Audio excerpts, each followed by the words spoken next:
Hi guys! Karating namin sa school. Ang unang ginawa namin, syempre hinanap namin ang bus kung saan located ang section namin. So kami ay 4C and ang bus namin is bus 1. So nagpila kami doon and nung binigyan na kami ng instruction na pwede na kaming pumasok na kami at humanap na kami ng comfortable seat na para sa amin. At doon namin nakilala si Ate Egay. Si Ate Egay, siya ang aming tour guide, siya ang makakasama namin sa loob ng 3 days. Bago ibigay na Ate Egay ang kanyang mga rules, mga announcement, mga importanteng sasabihin, nagkaroon muna kami ng head count kung kami ba sa loob ng section namin is nandito na, nasa Davao na at nasa loob na ng bus. At nung nakumpleto na kami, umandar na yung bus and nag-mini prayer muna kami, syempre, as the guidance of our Lord God na makarating kami ng safe. And after noon, doon in-announce na ni Ate Egay, pinakilala niya yung sarili niya at in-announce niya na yung mga rules niya, mga announcement niya, mga dapat namin gawin sa loob ng 3 days, anong i-expect namin. And after ng lahat ng mga announcement niya, mga bilin niya, sinayaan niya muna kami na makatulog at makapagpahinga kasi mahaba-haba pang biyahe ang aming lalakbayin papuntang Ilocos. Pero bago kami makarating sa Ilocos, mag-i-stop over muna kami sa Pangasinan para sa mga taong gustong mag-CR. So, nakarating na kami sa aming first stopover which is sa Pangasinan and nakapila lang kami sa CR which is mahaba-haba pa and natapos din naman ako kaagad. Hinihintay ko lang yung kaibigan ko si Ariana. Ayan, nagpapaganda pa siya dyan.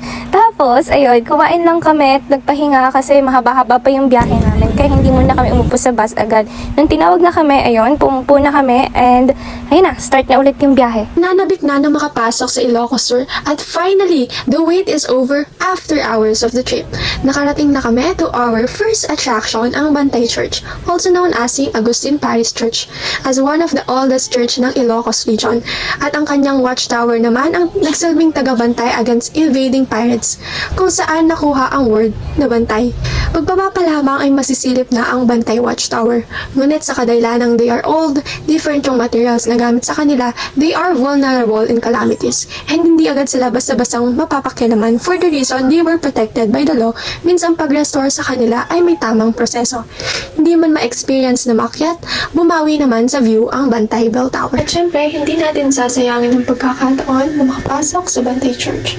Pagpasok pa lamang, dama mo na marami ng pinagdaanan ng simbahan. Ngunit makikita pa rin gaano ito kaganda at katatag. At isa sa rason ng aking pagpasok ay upang magpasalamat at manghingi ng gabay sa ating may kapal.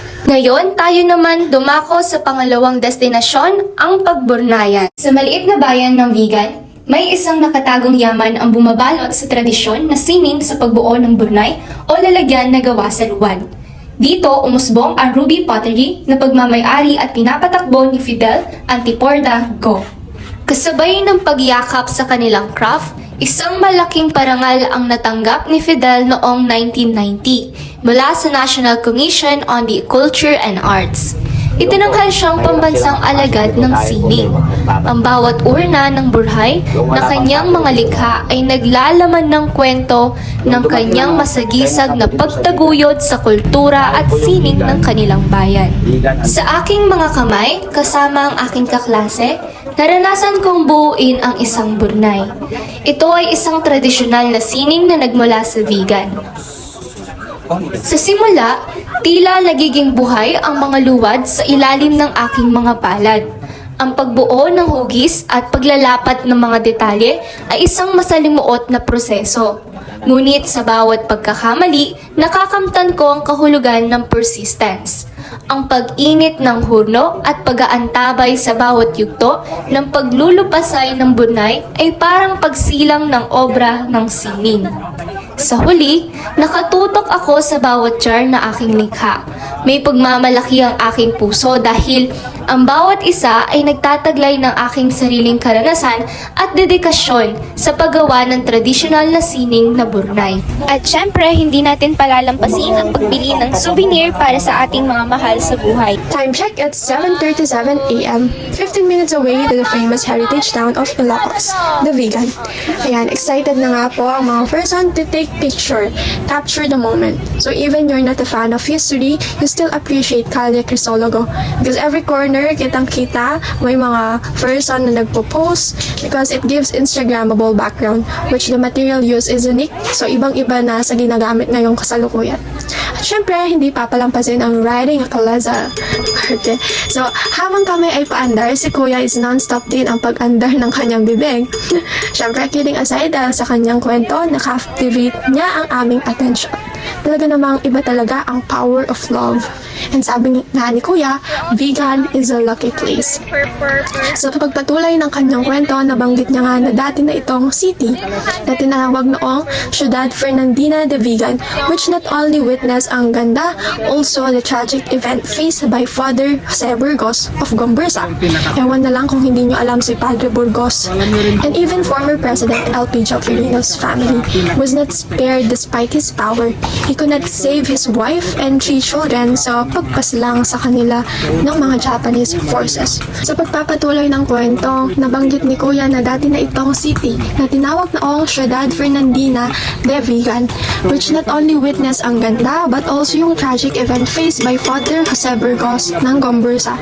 So ewan na lang kung hindi nyo alam si Padre Burgos. And even ang former President LP Joaquinino's family was not spared despite his power.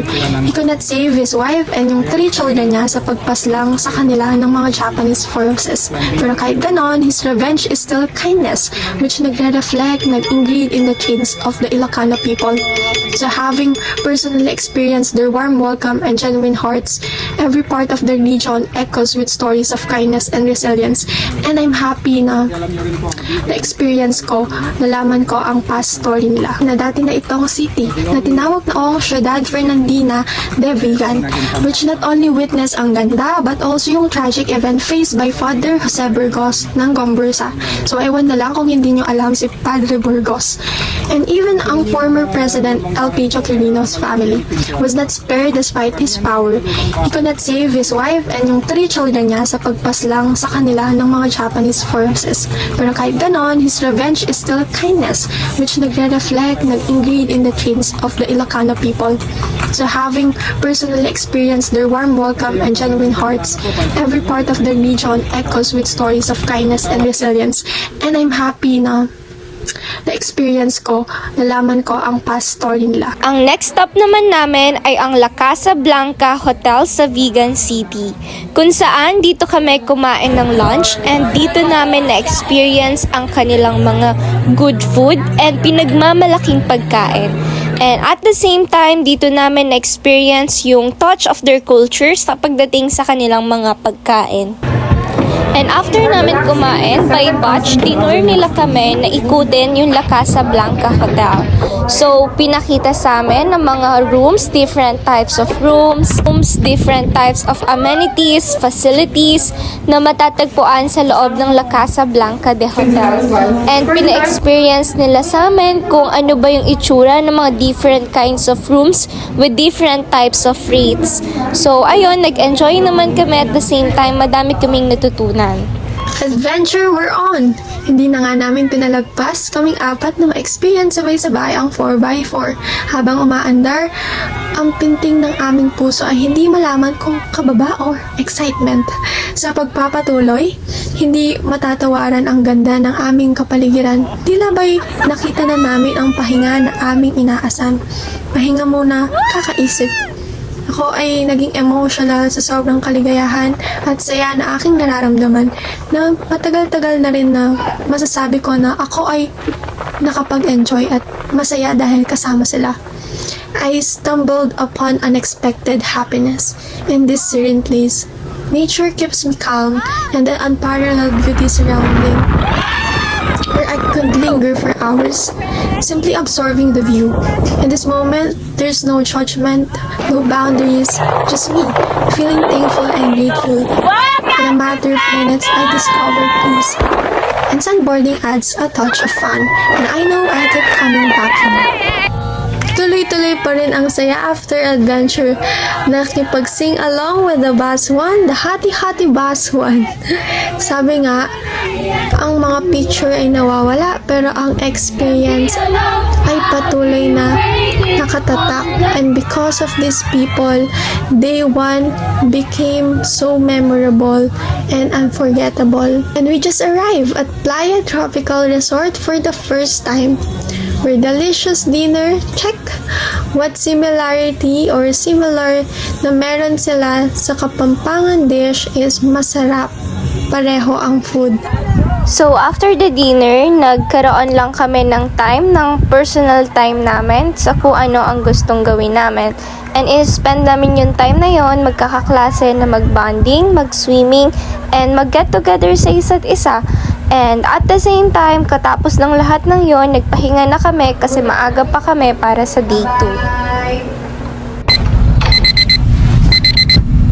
Good morning, everyone! Our first destination for today is in Pagudpud, which is the Evangeline Beach Resort. And take note that we only have a short period of time to enjoy the view of the beach while having our lunch at the same time. Now, let me tell you some trivias that we've experienced during our stay there. Even though it's just a short period of time, we truly had an enjoyable experience of the view and, of course, especially with their stops. For the view, Pagudpud's beautiful shorelines are truly one of the country's best. It is really blessed with awesome sights and the sceneries. For the experience, it is really relaxing with the gentle lapping of the ocean waves, the hypnotizing sway of the coconut leaves to the breeze. Oh my god, I won't forget those experiences. Pleasurable and hassle-free beach resort indeed.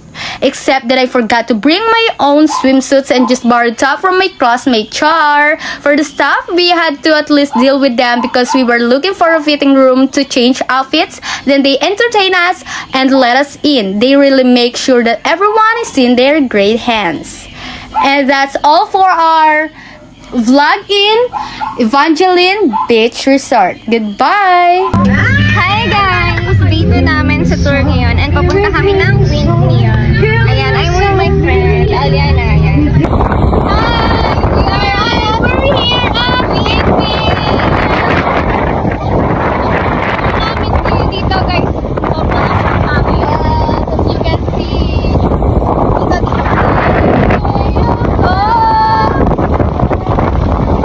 Ang Bangi Wind Farm ay isang wind farm na located sa Bangi, Ilocos Norte, Philippines. Phase 1 of the North Wind Power Project in Bangi Bay ay nagko-consist ng 15 wind turbines. Ang space sa pagitan ng mga wind turbines sa isa't isa ay nasa 326 meters apart. Ang taas naman ng bawat wind turbines ay nasa 70 meters high. At ang mga blades naman nito ay nasa 41 meters long. Phase 2 ay nakumpleto na sila. Around August 2008 ay nagdagdag pa sila ng 5 another wind turbines. At dumako naman tayo sa Kapurpurawan Rock Formation. Ang Kapurpurawan Rock Formation ay isang natural rock formation na matatagpuan sa Burgos, Ilocos Norte, Philippines. Ito ay located sa northwestern tip ng Burgos na halos katabi lang din ng Bangi Wind Farm. So, trivia, it was named after the Ilocano word purao or purao, which means white, in reference to the white limestone formations formed over time. Hi guys! We're here at Rock Formation! Sobrang lakas dito. Katapos ng pag-explore namin si Rock Formation ay agad na kaming bumalik sa bus. Pabalik namin sa bus, sinakyan namin kanina which is si Jepoy, yung kalesa na naka-assign sa akin. Ang experience ko naman sa pagpunta ng Rock Formation ay sobrang saya, sobrang ganda ng view at ma-appreciate mo talaga yung ganda ng Ilocos Norte. Sa pagbalik namin sa hotel, medyo malayo-layong biyahe ang aming nilakbay kung kaya't kami ay nag-videoke muna at ginamit namin yung oras para libangin ang isa't isa. Karating namin sa hotel, agad nila kaming pinakain ng dinner since oras na nung makarating kami. At meron din kasi kaming hinahabol na oras para sa aming seminar. Sa aming seminar, matagumpay naman ito na naganap at meron kaming natutunan at nagkaroon kami ng socialization night. At naging masaya naman at successful yung event na ito dahil tunay naman na nag-enjoy kaming lahat at mas nakilala pa namin yung capacity ng bawat isa at nagkaroon kami ng time para sa isa't isa na magsaya, na alisin ang mga stress sa kanya-kanya naming buhay sa pag-aaral. At nang matapos na ang lahat, yun ginamit na namin yung mga natitirang oras para magpahinga dahil maaga pa kami kinabukasan. Good morning! At ngayon, ang day 3 natin at papunta na tayo sa Poway Church. Alam nyo ba, ang Poway Church ay isang kahanga-hangang yaman sa kasaysayan na itinatag noong 1694. Ang estruktura nito ay kilala sa malalaking bintana at kakaibang arkitektura. Kapansin-pansin ang mga detalye ng simbahan na ito mula sa intricately design ng mga kampanaryo hanggang sa matatandang bantayog na naglalahad ng kahalagahan ng nakaraan. Ang lugar na ito ay aking naramdaman na tila ba ako'y naglalakbay sa oras na dinala ko sa yugto ng nakalipas. Sa bawat pader ng Poway Church, may kwento ng pananampalataya at pag-usbong ng komunidad na nanirahan dito. Hindi lang siya simbahan para sa akin, ito ay buhay ng libro ng kasaysayan. Kaya naman hindi ko na pinalampas pa ang pagpunta ko dito at ito na ay aking sinuri, dinama at ako ay nagdasal. Ginamit ko ang oras na ito para ilaan ang aking mga dalangin sa Diyos at pasasalamat sa Kanya. At syempre, hindi mawawala, ginrab ko na din ang opportunity para mag-take ng mga pictures para pagdating ng araw magsisilbi siyang masayang alaala sa tuwing iniisip ko siya. Pagkatapos ng Poway Church, tara na't maglakbay patungo sa Malacanang of the North, na dating tirahan ng ating Pangulong Ferdinand Marcos. Dito naman, ang mga pader at kahoy mismo ang naglalahad ng kwento ng isang yugto ng politika at liderato. Sa bawat silong ng Malacanang of the North, maaring madama ang yaman ng kasaysayan. Mula sa kwarto ni dating Pangulo hanggang sa mga public spaces, makikita natin ang taglay nitong apulenteng detalye na nagpapatunay sa isang mahulay na panunungkulan. Sa bawat sulok ng Malacanang of the North, ramdam mo ang kayamanan ng kasaysayan. Mula sa kwento ng ating dating Pangulo, patungo sa pampublikong espasyo. Kita mo ang kahanga-hangang mga detalye na nagpapatunay ng isang mahusay na yugto ng pamumuno. Sa bawat hakbang, parang isinasalay-say sa'yo ang bawat pintura at kagamitan, ang mga kwento ng nakaraan. Ang mga kahoy, mga ilaw, at mga silya may sariling kwento sa paglalakbay ng Malacanang of the North sa paglipas ng panahon. At habang naglalakad sa may hallway, parang naiipon ang mga sigaw ng nakaraan, ang mga pagbabago at tagumpay kasabay ng pagsubok. Para sa akin, ito ay hindi lamang isang lugar.